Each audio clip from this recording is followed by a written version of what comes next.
j'étais dans un salon de la littérature jeunesse, littérature et jeux.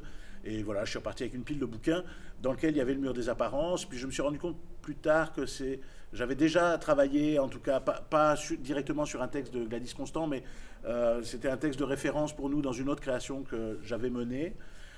Par ailleurs, c'est donc ce qui nous a amené à lire un peu toutes les propositions de Gladys Constant, et notamment une qui nous a aussi pas mal accompagnés dans ce travail, qui s'appelle Lettre au bourreau de ma sœur, qui raconte... enfin, c'est une lettre, c'est un truc... c'est une jeune femme dont la sœur, qui a perdu sa sœur, la sœur s'est suicidée, et qui se rend compte que sa sœur était harcelée sur les réseaux sociaux, donc il y a vraiment des liens avec le mur des apparences, et c'est une lettre qu'elle adresse au bourreau de sa sœur, et c'est une espèce de violence tragique. Ça nous a pas mal accompagnés, et notamment inspiré une des chansons.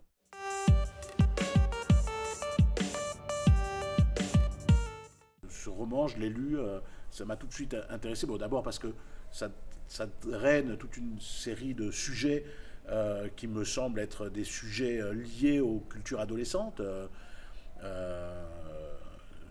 Alors, ce n'est pas le sujet direct, mais le point de départ, c'est un suicide. Bon, c'est une préoccupation aussi adolescente. Il y a une gamine qui est harcelée dedans, c'est un des sujets. Il y a tout un rapport à la littérature, mais notamment la littérature, la découverte de la littérature comme moyen d'émancipation. Il y a toute une série de sujets qui me paraissaient, moi en tout cas, intéressants pour créer un terrain de rencontre avec les publics ados.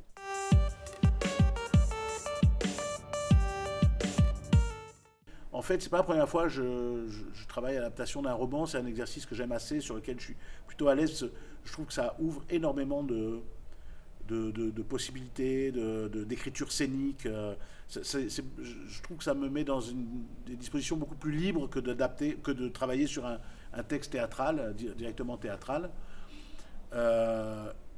Et souvent, ce qui se passe, c'est qu'au moment où je lis le roman, je ne sais pas, je vois un spectacle. Je ne vois pas tout, les détails, toutes les scènes et tout ça. Mais en gros, je vois comment on va pouvoir le traiter.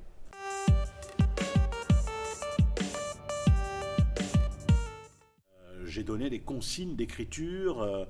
On a décidé ensemble du canevas qui allait rester, des scènes qu'on allait traiter, quelle partie récit on allait transformer en scène, etc., pour essayer notamment de garder un équilibre entre les parties récits et les parties jouées.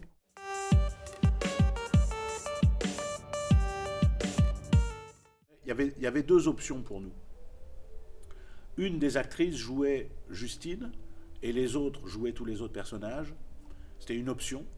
Ou l'autre option, c'est les trois actrices jouent Justine et d'une certaine manière, Justine évoque les autres personnages. Voilà. Et c'est plutôt l'option sur laquelle on est parti. Ça nous intéressait d'un coup d'avoir trois facettes de Justine.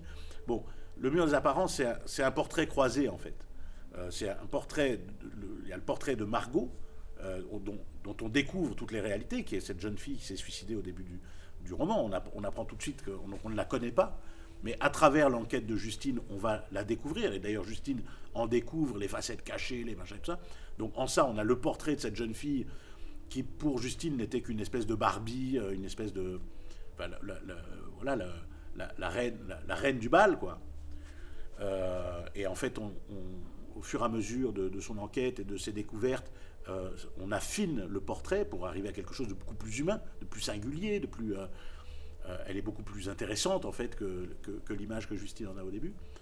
Et à travers cette enquête, Justine se libère, se découvre elle-même, et donc on est aussi en train de découvrir le personnage de Justine. Et donc c'est... Alors qu'on est dans un rapport presque de lutte de classe, il y en a une qui vient de la haute société, à qui tout sourit et tout ça, et puis l'autre qui se réfugie dans ses livres et qui est devenue une espèce de rat de bibliothèque, mais parce qu'elle subit les assauts des autres et tout ça, et qui vient d'un milieu ouvrier. Et on a, oui, ce portrait croisé de deux personnalités très très différentes l'une de l'autre, mais en fait qui ont beaucoup plus à voir que ce qu'elles ne l'auraient imaginé.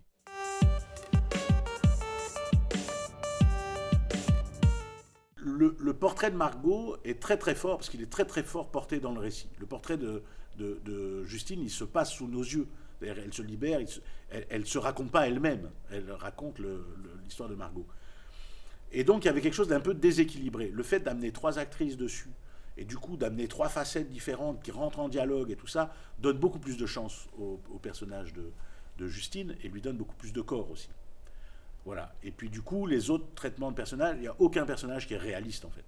Tout est à chaque fois, est-ce que c'est les actrices qui jouent, est-ce que c'est Justine qui l'évoque, est-ce qu'il y a une ambiguïté là-dessus.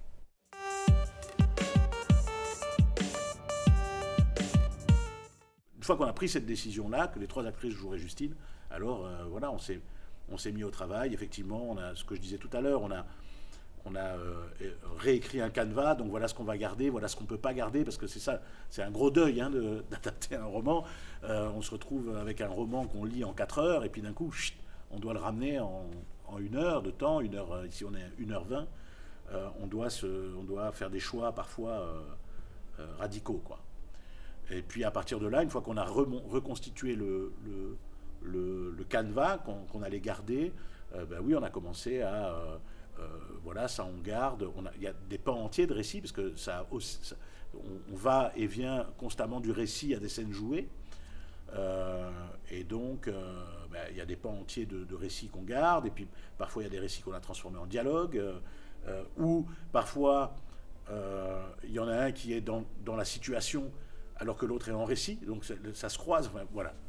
Et ça amène une écriture assez singulière, une écriture purement de plateau, qui nous permet de sauter d'un moment à l'autre, de faire des ellipses d'un endroit à l'autre, enfin, rien n'est réaliste en fait, tout est évoqué.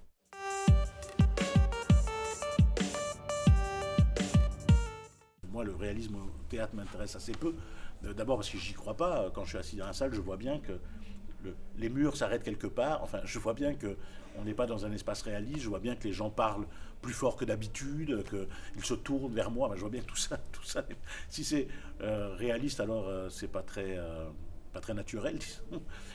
Du coup, ça m'intéresse assez peu. D'autant que, bon, alors, j'ai une culture, disons que j'accepte volontiers de me faire traiter de vieux brechtien.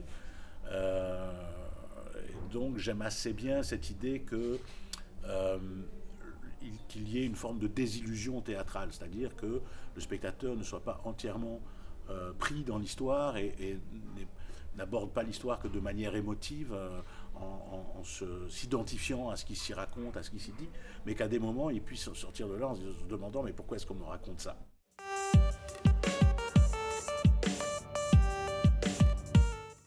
Voilà, oui, et donc on est sur une écriture scénique, disons, composite, qui mélange plusieurs disciplines. Il y a de la vidéo, il y a de la musique, il y a de la chanson, puisqu'il y a des extraits du concert qui sont repris dans le spectacle, qui sont repris assez différemment. D'abord parce que ils sont du coup inscrits sur une bande. Les actrices chantent au plateau, mais sur une bande, alors que dans le concert, elles chantent avec un musicien.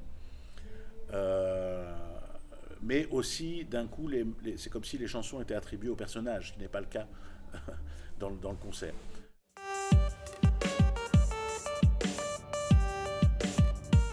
Cette manière-là de travailler, c'est-à-dire commencer par écrire des musiques, écrire des chansons, nous a permis de décomposer complètement notre manière d'écrire aussi au plateau.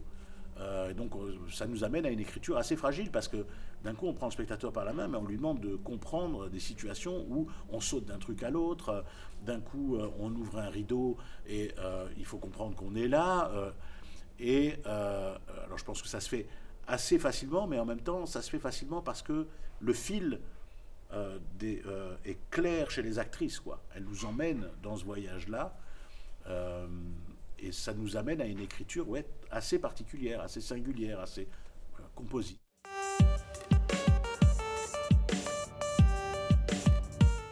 J'écoutais beaucoup un album de Camille qui s'appelle Le Fil. Et je sais pas, du coup ça a teinté d'une certaine manière ma lecture. J'étais constamment accompagné par ces musiques, et du coup j'ai eu la sensation qu'il y avait une grande musicalité dans le roman. Je me trompe peut-être, c'est peut-être juste par hasard parce que j'écoutais cet album-là. Ça m'a. Je trouve que c'est toujours intéressant de tromper ses habitudes, de trouver des terrains qui nous bousculent, quoi. Je me suis dit, tiens, et si plutôt que de commencer par adapter le roman à la scène, si on prenait le travail à l'envers et qu'on commençait d'abord par écrire une espèce de bande originale du roman.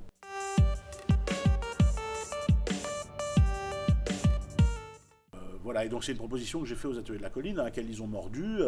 Et donc très vite, on s'est mis à écrire une quinzaine de chansons.